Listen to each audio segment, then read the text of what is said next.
visita hoje pela primeira vez? A mesinha para cá? O fio, né? Caramba, peraí. Dá pra... Eu acho que vai... Só se ficar embaixo aqui. Vou fazer aqui um... Pesado isso. Pronto. Melhorou? Mais? Tá bom? Tá bom aqui? Passou? Tá bom? De novo, desculpa. Quem nos visita hoje pela primeira vez? Ah, que legal, que bom. Bem-vindos. Todos são bem-vindos. Principalmente o pessoal pela primeira vez. Espero que vocês encontrem o que vocês vieram buscar aqui na casa. Esse é o convite, né? Deixa eu colocar aqui o passador. O convite que está nas redes sociais. Então a gente vai hoje... Isso é um estudo sequenciado. A gente começou lá na primeira pergunta do Livro dos Espíritos. E hoje a gente já vai chegar na 148. Vamos fazer a 146 para finalizar esse assunto da alma. E fazer a 147 e 148, que também esgota o assunto materialismo. E no próximo encontro a gente já muda, inclusive, de capítulo. Vamos para o capítulo 3. Isso aqui são as últimas perguntas do capítulo 2. Estamos na segunda parte do Livro dos Espíritos. Tá? Do mundo espírita ou mundo dos espíritos. É a segunda parte. Hoje é dia 7. Meu nome é Alexandre. A gente fez um estudo às 14 horas, que a gente procura fazer o mesmo estudo, mas vão ter algumas modificações para esse das 19. E está passando ao vivo no Instagram também. Falar com o pessoal do Instagram, cadê o celular? E acho que está passando no YouTube também, né? Agora Instagram e YouTube. O nosso lar tem um canal no YouTube agora também. Tá, novidade. Vamos lá.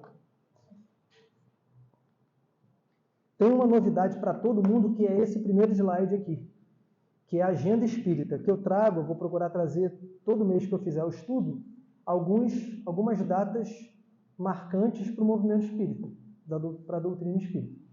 Então, no dia 6 de fevereiro de 1832, aconteceu o casamento de... Eu fico olhando aqui para o tablet, é porque tem um monte de anotações aqui para a gente complementar. Deixa eu abrir aqui. Tem uns detalhes aqui que a gente não guarda tudo. Tem o casamento de Hipólito Leon Denis Arrivai, que é o professor Allan Kardec, né, o codificador, com a Amélie Gabrielle Boudet, que era, inclusive, um pouquinho mais velha que Kardec. Eles ficaram casados até o desencarne de Kardec, 31 de março de 1869. E a Amélie, apesar de ser um pouquinho mais velha, ainda viveu um pouquinho. Viveu até o dia 21 de janeiro de 1883. Viveu encarnada, né? Depois passou para o plano espiritual, o espírito não morre, então ela continua viva. E após a morte do marido, a Amélie, ela suportou, no bom sentido, toda aquela gestão do espiritismo. Ela deu sequência a tudo que Kardec fez, inclusive participando ativamente da Revista Espírita. A outra data que eu trago, e aí é muito especial para a nossa casa, como a dona Sandra, né, citou aqui no início, né, o mentor espiritual da casa, né, no plano espiritual, é Frei Fabiano de Cristo.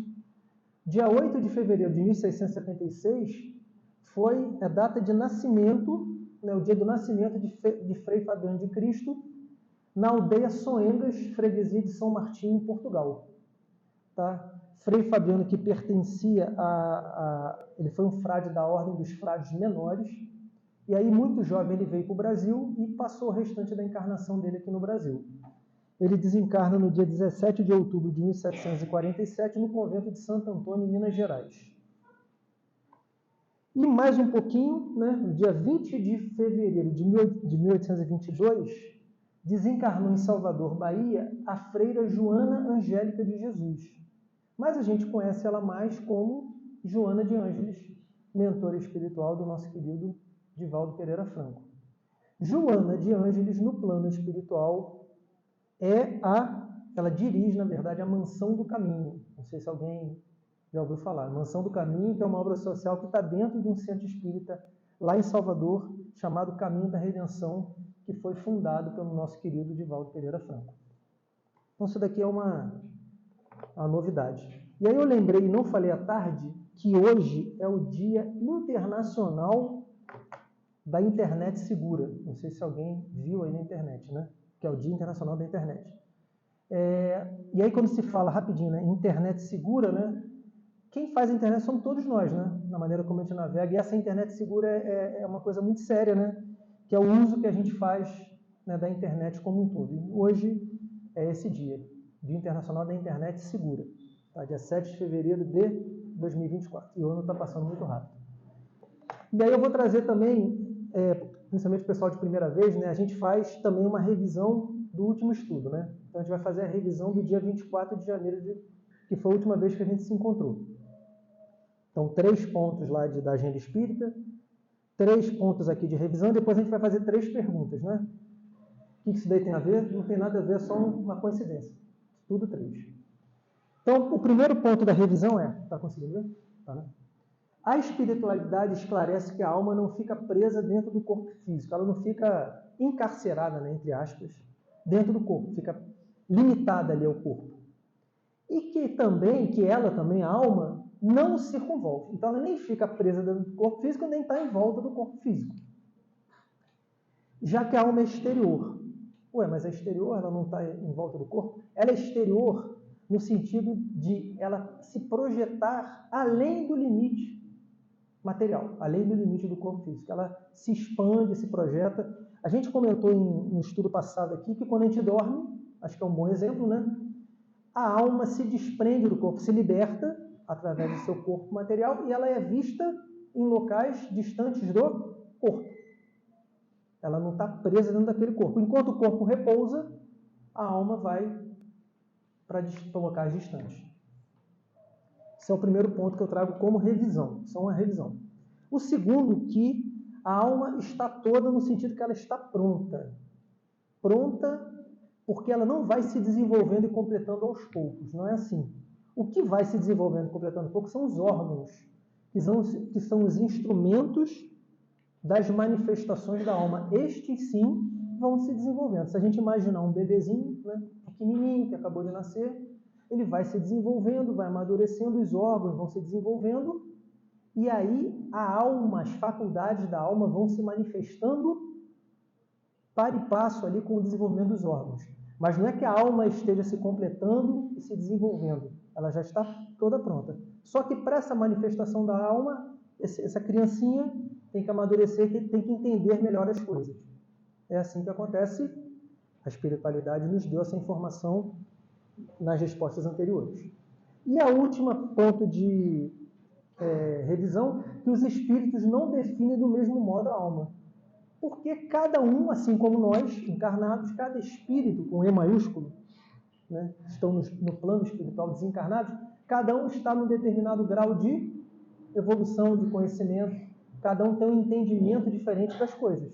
Então, por isso que eles não têm todos o mesmo entendimento, não dão o mesmo significado às palavras. Eles dão o significado de acordo com o que sabem. Aqueles que sabem mais dão uma definição mais precisa da bagagem que já tem, aqueles que sabem menos dão menos informação, mas tem aqueles também, os pseudo-sábios que a gente viu, que dão informações falsas. Na verdade, eles têm resposta para tudo, mas não têm embasamento doutrinário. Também acontece assim que a gente estudou a escala espírita, né? Quando a gente estudou a escala espírita, a gente viu bem isso daí. E aí sim, vamos entrar aqui no estudo da noite. A alma tem no corpo sede determinada e circunscrita, lugar determinado e circunscrito? A alma está num determinado local no corpo? Essa pergunta nos remete lá àquela 141 que a gente viu, que a alma, até dado assim um exemplo, que a vela que é envolvida ali por um globo de vidro, ela irradia para além do globo. Ela não está ali iluminando só aquele ponto ali. Ela consegue iluminar e irradiar ao redor, ela projeta. Não. Porém, nos grandes gênios, em todos os que pensam muito, ela reside mais particularmente na cabeça. Então, se nós pensarmos que nos grandes gênios, esses que pensam muito, se a gente pensar nos chakras, nos centros de força, então se a gente pensar no chakra coronário, no cérebro, a gente pensa também em glândula pineal, ela estaria mais particularmente na cabeça. Não localizada somente aí, a gente vai ver. mas ela atua mais ali, nessa região, nesse centro. Ao passo que ocupa principalmente o coração naqueles que muito sentem e cujas ações têm todas por objeto a humanidade. Naqueles que têm o sentimento, a emoção mais aflorada, seria no chakra cardíaco. Vamos entender melhor, né, com a pergunta 146 que Kardec faz. E aí eu lembrei de uma coisa que eu também não falei à tarde, por isso que a gente fala, né, que o estudo é bem diferente, né? A gente tenta fazer igual, quanto mais a gente tenta fazer igual, mais diferente sai. É que aquelas pinturas mediúnicas me surgiu agora. Quando a gente vê a figura de Jesus, normalmente a gente vê, às vezes, associada a uma luz saindo do coração, do chakra cardíaco. Me veio essa figura. Que se deve pensar da opinião dos que situam a alma num centro vital? Kardec, como faz em outras passagens, né, outras questões do Livro dos Espíritos, a partir de uma pergunta dada pela espiritualidade, na seguinte ele vai aprofunda mais, como se quisesse realmente conhecer mais. Então, o que se deve pensar dessa opinião que situa a alma num centro vital? Lá ele estava falando, a pergunta foi de sede determinada e circunscrita. Aqui ele já parte para o centro vital. Quer isso dizer que o espírito habita de preferência essa parte do vosso organismo, por ser aí o ponto de convergência de todas as sensações. Vamos guardar essa primeira frase, essa informação, que a gente já volta a ela. Os que a situam no que consideram o centro da vitalidade, vida, esses a confundem com o fluido ou princípio vital. Então, os que situam a alma num centro de vitalidade específico, esses estão confundindo com o fluido ou princípio vital. Aí a gente volta lá no comentário de Kardec, a resposta da 140A. Olha o que Kardec escreveu. A alma atua por intermédio dos órgãos, a gente viu agora há pouco na revisão, e os órgãos são animados pelo fluido vital, que por ele se reparte, existindo em maior abundância nos que são centros ou focos de movimento.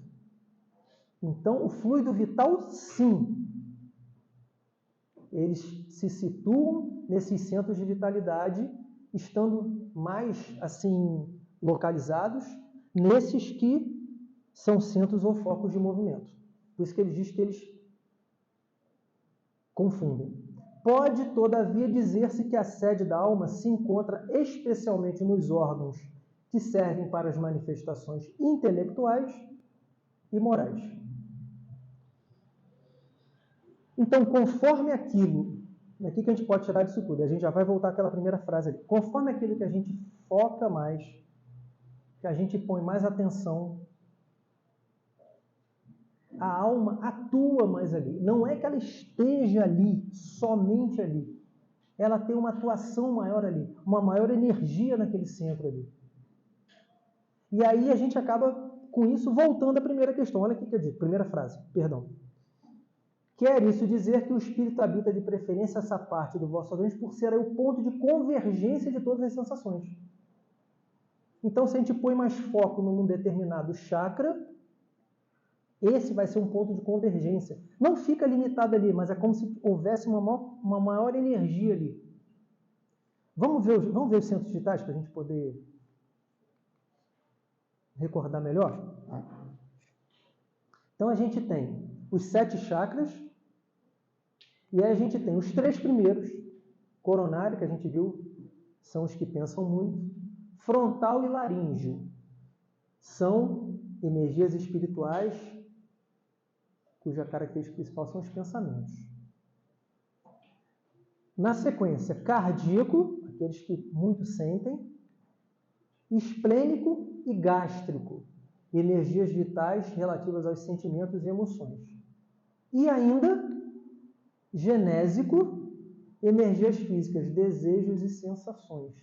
Então, conforme aquilo que a gente põe mais energia, a alma atua mais. Não vai estar só ali, mais uma vez. Não tem uma sede determinada e circunscrita. Porém, a gente meio que direciona com as nossas sensações onde é que a alma vai estar mais, ter uma maior atuação. Ficou claro? Ou não ficou claro? Ficou, gente? Então tá bom. Senão não avança, a gente passa o resto do estudo aqui nessa daqui. A gente deixa 147, 148 para depois. Mas, focado nisso aí, a gente vai entender bem, vocês explicou muito bem. Eu comentei a tarde o seguinte: por exemplo, todo mundo que conhece aquele programa Pesos Mortais. Sim. É um tipo de gordo, 200, 300 quilos. Esta alma, nós temos o chakra gástrico, que está envolvido com os órgãos, né, do aparelho digestivo. Né? Esse chakra também, outros chamam de plexo solar. Né? Então, assim, a pessoa que foca muito na alimentação, só pensa que a alimentação tem que ter hora, e que chega ao estado daquele, esta alma que mora ali, toda a atenção dela voltada para o alimento. Você já assistiu aquele programa alguma vez? Vale a pena assistir, porque é uma coisa chocante até. Tá? Mas a gente cabe muito bem aqui nesse exemplo, porque esta, né, vamos chamar de alma, ela foca toda a sua atenção, toda a sua sensação, todos os seus desejos para essa região por causa do alimento. Certo? E quando chegando à disfunção do metabolismo, aí tem uma outra parte científica para se falar que não vai se misturar isso aqui. Mas foi só para entender que quando ele fala Jesus, o chakra cardíaco, né, expande, brilha, né, porque é o chakra que ele fala do amor, dos sentimentos, das emoções.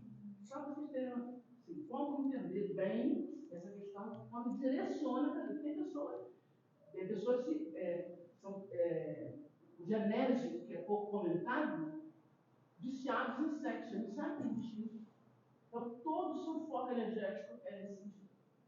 Tá? Foi só para complementar, para poder direcionar a questão do fluido, né? Sim. Tá bom. Obrigado. Vamos então para o materialismo, 147 e 148, né? Antes da gente começar, então, só abrindo um parênteses, né? Materialismo, né? É um sistema, uma doutrina em que se defende, né, se pensa que tudo é matéria. Tudo é matéria. Inclusive, os materialistas, né, dizem que a matéria é o motor do universo, né? Porque tudo é originado a partir da matéria e com ela tudo se acaba. Por exemplo, a morte. Tudo se acaba porque o corpo físico morreu, então tudo acaba. A gente zera, reinicia para a próxima. E aí, né, Kardec vai perguntar, né? Por que os anatomistas, os fisiologistas e, em geral, os que aprofundam a ciência da natureza são com tanta frequência levados ao materialismo?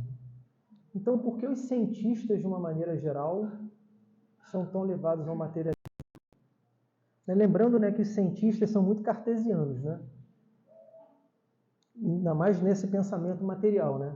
Se existe, se eu estou vendo, ok, eu aceito. Se não existe, se eu não estou vendo, eu não aceito aquilo, não consegue me convencer. Então, o materialista é muito, realmente, cartesiano, né? Sim, sim, não, não tem muita, né? Enfim, ele não consegue olhar um pouco mais além. O fisiologista refere tudo ao que vê. Orgulho dos homens que julgam saber tudo e não admitem haja coisa alguma que lhes esteja acima do entendimento. Então, esses cientistas, né, cartesianos, que referem tudo ao que vem, eles se baseiam exatamente na doutrina materialista. E essa doutrina, ela sempre está atrás de provas, de evidências físicas para comprovar fatos. É assim, né, o materialismo é assim. E o materialista bebe dessa doutrina, bebe desse conhecimento. Então, não poderia ser diferente. E, com tanto conhecimento intelectual, apesar dessa limitação, né, que a gente vai ver, eles acabam se orgulhando disso. que eles admitem já saber tudo e não admitem que nada escape ao conhecimento. A própria ciência que cultivam os enche de presunção. Pensam que a natureza nada lhes pode conservar oculto. Então eles são tomados, né, pelo orgulho, pela vaidade, às vezes até pelo egoísmo, de não aceitarem que nada seja uma coisa estranha, que não esteja sob o domínio do seu conhecimento. Mas eles se esquecem de uma ciência muito maior, que é a ciência da vida, que é aquela que está por trás do visível, do compreensível pela matéria. Dessa ciência que admite uma causa de todas as coisas, causa primária de todas as coisas, resposta à primeira pergunta do Livro dos Espíritos. E mais ainda, que todo esse conhecimento que eles julgam ter conquistado, só eles e sabem de tudo, esse conhecimento já estava disseminado. Nós é que estamos buscando esse conhecimento aos poucos. Assim como o Livro dos Espíritos ele vai aprofundando os assuntos, porque nós temos que estar preparados para entender todo esse conhecimento que nos é ofertado. Às vezes, por amor próprio, o cientista realmente não aceita e para ali na matéria. E Kardec, mais uma vez, vai se aprofundar em cima da 147. Não é de lastimar... Deixa eu mudar aqui meu slide. A gente começa de novo. Não é de lastimar que o materialismo seja uma consequência de estudos que deveriam, contrariamente, mostrar ao homem a superioridade da inteligência que governa o mundo? Deve-se daí concluir que são perigosos? Como se Kardec perguntasse, né?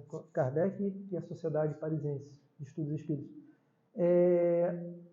Estudar é perigoso, então? Estudar leva ao materialismo? Seria esse o risco? Então, se eu estudar muito, eu vou acabar virando materialista. E a espiritualidade esclarece que, não é exato que o materialismo seja uma consequência desses estudos. Olha como é que a espiritualidade tem cuidado com as palavras, né?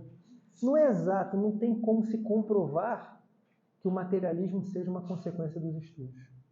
Até porque se a gente começa a se aprofundar muito em determinado assunto, a gente começa a ver além daquilo ali. Então a gente vai atrás da causa, não do efeito. O homem é que deles tira uma consequência falsa. Espiritualidade falando. Tira deles de quem? Dos estudos. Pela razão de lhe ser dado abusar de tudo, mesmo das melhores coisas. Então é o emprego que o homem faz desses estudos. Porque Deus limita o nosso conhecimento? Não, a gente tem livre-arbítrio. Deus não limita o nosso conhecimento. Diga-se as ciências, as pesquisas. Deus também não limita o que a gente vai fazer com esse conhecimento. Então, é uma consequência dos estudos que foram feitos e do conhecimento que foi adquirido. Acresce que o nada os amedronta mais do que eles quereriam que parecesse, porque o nada é quando eles chegam num ponto, os materialistas, que eles não conseguem mais explicação. Então eles mergulham ali no nada, porque até aqui foi a matéria. Daqui para frente não tem explicação material. Então eles mergulham no nada. Isso amedronta eles muito mais do que eles queriam, porque eles estão perdendo o controle. E os espíritos fortes quase sempre são antes fanfarrões do que bravos. Esse bravos como sinônimo de fortes. Eles são mais brincalhões, às vezes mais medrosos do que fortes mesmo. Na sua maioria, só são materialistas porque não têm com que encher o vazio do abismo que diante deles se abre. Mais uma vez, é a falta de explicação, a falta do entendimento do que se apresenta. Mostrai-lhes uma âncora de salvação e a ela se agarrarão pressurosamente. Se mostrar alguma explicação, algum entendimento daquilo, eles se agarram àquela explicação. Mas não esqueça que eles são materialistas. Então, se não for uma explicação com base na matéria, eles não aceitam. É complicado. O livro dos Espíritos é complicado, isso aqui também é complicado. Mas é o materialismo, né? Eu vou ler umas passagens de materialismo aqui pelas obras, aí a gente vai poder explorar um pouco mais isso daí. E aí, Tem um comentário de Kardec a essa resposta, um comentário genial, só que tem 2 páginas e meia esse comentário. E a gente não teria tempo de trazer aqui. E eu trouxe só um extrato, né? Só essa parte aqui. O pessoal que está vindo a primeira vez, eu gosto de siglas, né? Então, P é pergunta, R é resposta e CK é comentário de Allan Kardec. Kardec vem falando dos materialistas, né? Como os materialistas pensam, meio que uma sequência dessa resposta dada pela espiritualidade. Só que chega uma hora que, como tudo se acaba com a morte, né? Morte do corpo físico, fica aquela pergunta, e o futuro? O que será do futuro para os materialistas? Porque tudo vai se acabar com a matéria. Então, corpo, matéria, acaba tudo. E depois? O materialista é um problema. Vai reiniciar, acaba tudo ali, mas vai reiniciar. Mas e o depois? O que acontece? Não tem explicação para o materialista, ele não entende. E aí, no meio desse comentário vem essa preciosidade aqui. A missão do Espiritismo consiste em nos esclarecer acerca desse futuro.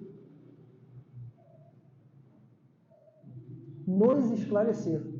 Eu nem bati nessa tecla aqui à tarde, mas se a gente for pensar, esclarecer a todos nós. Por quê? Porque todos nós temos um pouquinho de materialismo ainda nesse mundo de provas e expiações. Então a missão do Espiritismo é essa, nos esclarecer acerca desse futuro. Que futuro? Esse da existência da vida após a vida. Disso que vai acontecer depois que a matéria se acabar. Além do materialismo. Não mais pelo raciocínio, porque aí, se a gente pensar no materialista, ele é muito cartesiano, cientista, ali tem toda a intelectualidade. Mas não é só pelo raciocínio. Porque pelo raciocínio o materialista não entendeu. Porém, pelos fatos. Pelos exemplos, pelas coisas que aconteceram de fato. E aí a gente pensa na porta de entrada do Espiritismo, que foi através dos fenômenos. E quis a espiritualidade que fosse mesmo através dos fenômenos, dos fatos, das mesas girantes, da bateção nas mesas, dos fenômenos, para chocar realmente. Trazer exemplos práticos da vida após a vida. Pois que são os próprios seres de além-túmulo que nos vêm descrever a situação que se acha. Ninguém falou, escreveu, leu. Eles mesmos vieram dizer em que situação estavam, o que estavam passando, como era, como é no outro plano, no plano espiritual, relatar o que fazem, o que aconteceu com eles, toda a consequência do que foi feito aqui encarnado, as consequências que tem depois, porque a gente vai colher o que semeou. Todo o sofrimento, como diz aqui no Livro dos Espíritos, né? Todo mérito ou demérito advindo das nossas ações. Mérito ou demérito. Isso só depende da gente. Então, pelos fatos, a missão do Espiritismo vem mostrar pelos fatos. Não obstante o materialista ainda ter dificuldade com esse entendimento. E aí eu trouxe passagens sobre esse tema materialismo nas outras obras. Eu estava comentando à tarde que você fazer o estudo do Livro dos Espíritos é um desafio pessoal. Porque você tem, primeiro, entendimento do próprio vocabulário da época. Depois, quando você vai estudar um assunto, você tem todas as obras. Você não precisa nem ir para as obras acessórias, que não dá tempo. Agora, se você for procurar Livro dos Médiuns, Evangelho segundo o Espiritismo, Céu e Inferno, a Gênese, o que é o Espiritismo, Revista Espírita, tem. E aí você fica curioso para ler o que está ali também, para poder trazer. E tem todas. E, às vezes, tem uma explicação até mais clara do que está como resposta no Livro dos Espíritos. Esse é o desafio. Falta tempo. Vontade não falta, falta tempo. Mas também não é desculpa. Com efeito, algumas passagens, né? Com efeito, o espiritualismo é o oposto do materialismo. Isto está no Livro dos Espíritos, introdução, item 1. Está lá. Isso é só um trecho de um parágrafo, às vezes de páginas, que a gente tem que ler, e no meio está isso daí. De que maneira pode o Espiritismo contribuir para o progresso? Destruindo o materialismo, que é uma das chagas da sociedade. Está em O Livro dos Espíritos, da Lei do Progresso, nós vamos chegar lá, parte terceira do Livro dos Espíritos, das Leis Morais, questão 799. Daqui a pouco a gente chega lá, daqui a uns 5 anos a gente chega lá. O Espiritismo é o mais terrível antagonista do materialismo. Está em O Livro dos Espíritos, na conclusão, item 2. Ah, mas você só foi procurar o Livro dos Espíritos, que é fácil. Não. Tem lá na Revista Espírita, em outubro, olha o que foi dito em outubro de 1868. O materialismo é uma consequência da época de transição em que estamos. Parece que a gente está lendo isso agora. Agora, em 2024. Acabou de sair essa frase aqui. Ele é uma consequência da época de transição em que estamos, que a gente está vivenciando. E lá é dito mais além, esses 3 pontinhos aqui. Eu vou falar com as minhas palavras, não é o que está lá. É bom, né, cada um ir lá para ler, porque é muito interessante. Esse artigo é bem grande. E ele não é o progresso. O materialismo não se constitui, ele não é um progresso. Ele é um instrumento do progresso. Lá está escrito. A gente tem que passar por esse materialismo como um instrumento do progresso. De quem? Nosso, que a gente está em muitas provas de expressões. A gente tem que passar pelo materialismo. É necessário. Está na Revista Espírita, 1868. Espiritualismo. Usa-se em sentido oposto ao de materialismo. Crença na existência da alma espiritual e imaterial. Isso é o espiritualismo. O espiritualismo é a base de todas as religiões. Isso está em O Livro dos Médiuns, segunda parte, lá no capítulo 32. Porque lá no capítulo 32, vocês que estão estudando O Livro dos Médiuns, com o irmão Alberto, lá no capítulo 32, vocês já sabem, é só para a gente recordar. Tem um vocabulário espírita lá, pequenininho, diminuto, e tem o significado de algumas palavras, e a espiritualidade deu de espiritualismo. E olha que coisa interessante. O espiritualismo é a base de todas as religiões. Por que ele é a base de todas as religiões? Por que é a base? Porque as religiões são espiritualistas. E por que elas são espiritualistas? Porque as religiões acreditam em algo além da matéria, que é algo imaterial, que há alguma coisa além da matéria que explica tudo isso daqui que a gente está vivendo, mergulhado. As religiões são espiritualistas. E é aquela frase que a gente fala meio sem refletir, mas a gente repete, né? Todo espírita é espiritualista. Mas nem todo espiritualista é espírita. Todo espírita é espiritualista porque ele acredita que tem alguma coisa além da matéria. Mas todo espiritualista não é espírita por quê? Nem todo espiritualista, melhor dizendo, é espírita por quê? Porque nem todo espiritualista acredita nos dogmas do espiritismo. Pluralidade dos mundos, reencarnação, e assim vai. E o materialista? Ele não é uma coisa nem outra. Ele não é uma coisa nem outra.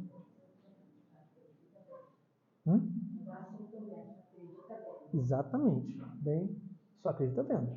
Se pode tocar, se pode enxergar, ok. Se não, não existe.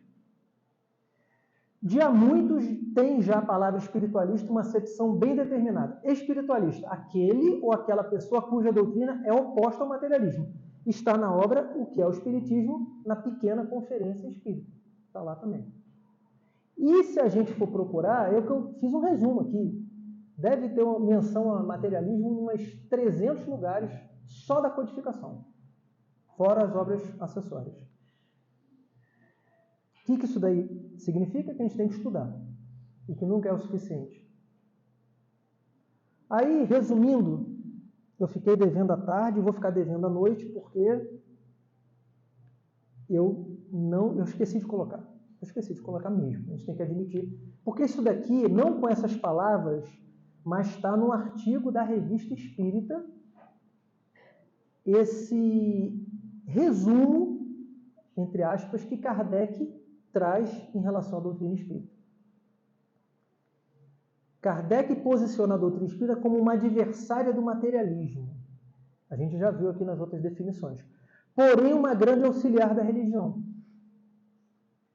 O espiritismo é um grande auxiliar das outras religiões, porque nós também somos espiritualistas como as outras religiões. Então, os adversários da doutrina espírita não são, como se pensa, as religiões.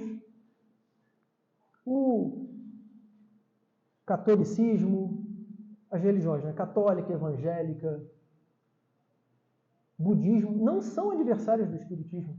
Todos nós somos espiritualistas. O adversário de ideias, entendam, de ideias, de debate construtivo. É o materialismo, não são as outras religiões como se pensa. O espiritismo e as outras religiões estão ligados. O espiritismo só tem algumas coisas que as outras religiões ainda não alcançaram, não entenderam ou não acreditam mesmo. Mas não há esse debate de ideias com as outras religiões. O materialismo, sim.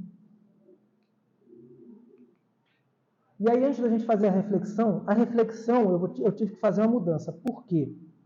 Porque à tarde eu passei um filme sobre essa reflexão e não ficou bom o som. Não ficou bom o som. Ninguém escutou quase nada. E aí, eu consegui baixar aqui rapidinho na internet. É um texto um pouco longo, mas eu vou tentar ler só uns trechos. Já vou falar o que é. O próximo estudo nosso é o dia 13 de março. Vocês vão ficar aí um mês e uma semana aí de férias do Livro dos Espíritos. Não vão ficar, porque vocês têm que estudar. Porque no próximo encontro a gente vai mudar de capítulo. Mudança de capítulo no Livro dos Espíritos é um evento. A gente tem que olhar lá, nem que seja por curiosidade, abrir o Livro dos Espíritos e falar, caramba, vamos mudar de capítulo. Espera aí, capítulo 3, da volta do espírito extinto à vida corpórea, à vida espiritual. Meu Deus, a alma após a morte, sua individualidade, vida eterna. Vou ler. Quantas perguntas? Eu não sei nem quantas vai dar para fazer no próximo estudo, mas vamos ver, vamos ler, só para a gente aguçar a nossa curiosidade. Assim que a gente começa aos poucos se interessar pelo Livro dos Espíritos. E aí, a reflexão é a seguinte.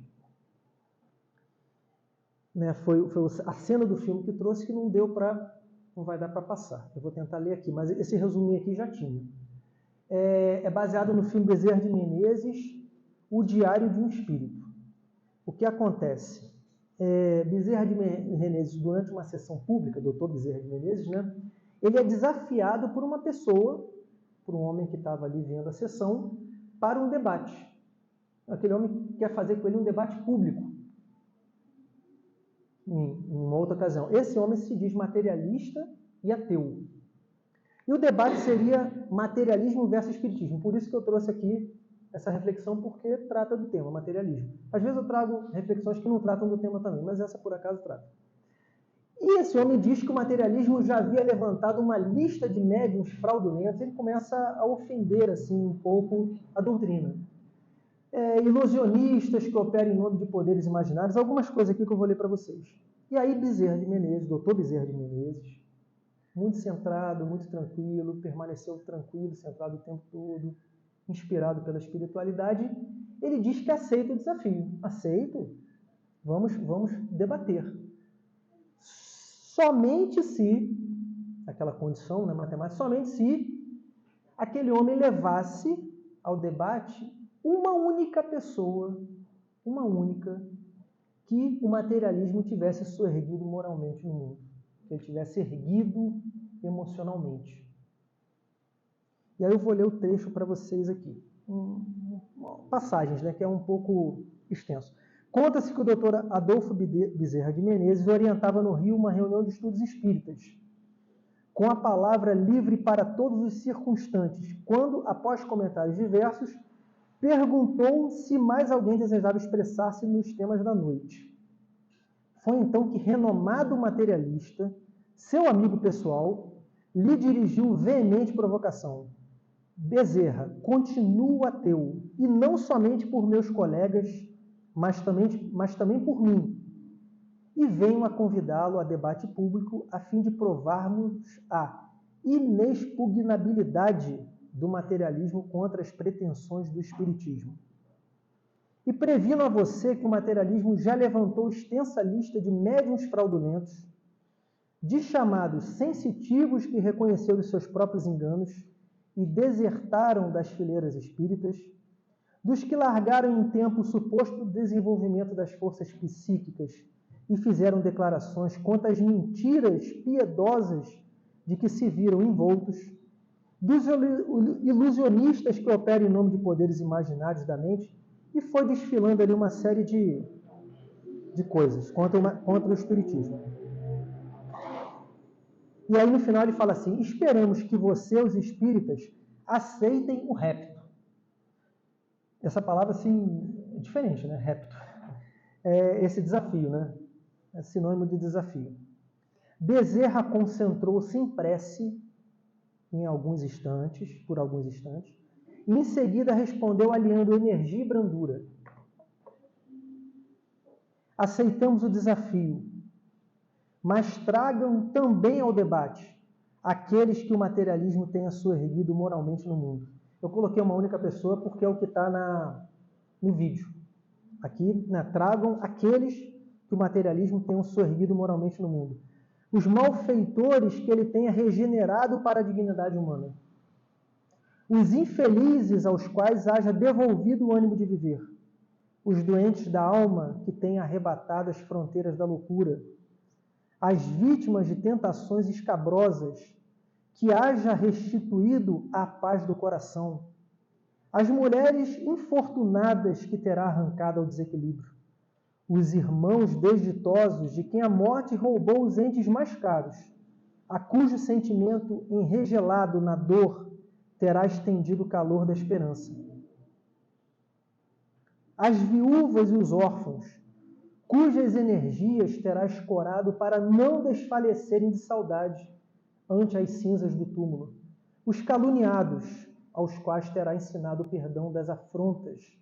Os que foram prejudicados por atos de selvageria social, mascarados de legalidade, a quem haverá proporcionado sustentação para que olvidem os ultrajes recebidos.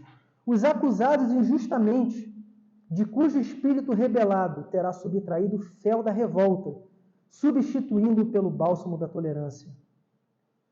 Os companheiros da humanidade que vieram do berço cegos ou mutilados, enfermos ou paralíticos, aos quais terá tranquilizado com princípios de justiça, para que aceitem pacificamente o quinhão de lágrimas que o mundo lhes reservou. Os pais incompreendidos, a quem deu força e compreensão para abençoarem os filhos ingratos e os filhos abandonados por aqueles mesmos que lhes deram a existência, aos quais auxiliou para continuarem honrando e amando os pais insensíveis que os atiraram em desprezo e desvalimento. Os tristes que haja imunizado contra o suicídio. Os que foram perseguidos sem causa aparente, cujo pranto terá enxugado nas longas noites de solidão e vigília, afastando-os da vingança e da criminalidade. Os caídos de todas as procedências, a cujo martírio tenha ofertado apoio para que se levantem. Nesse ponto da resposta, o velho lidador fez uma pausa, limpou as lágrimas que lhe deslizavam no rosto e terminou. Ah, meu amigo, se vocês puderem trazer um só dos desventurados do mundo, está aí um só, a quem o materialismo terá dado socorro moral para que se liberte do cipoal do sofrimento, nós, os espíritas, aceitaremos o repto. Profundo silêncio caiu na pequena assembleia, e porque o autor da proposição baixasse a cabeça, Bezerra, em prece comovente, agradeceu a Deus as bênçãos da fé e encerrou a sessão.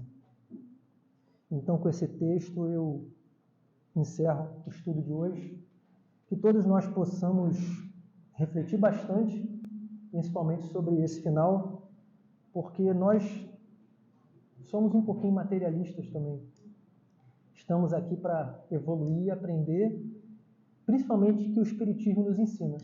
E daí a nossa responsabilidade de sermos melhores a cada dia. Obrigado a todos.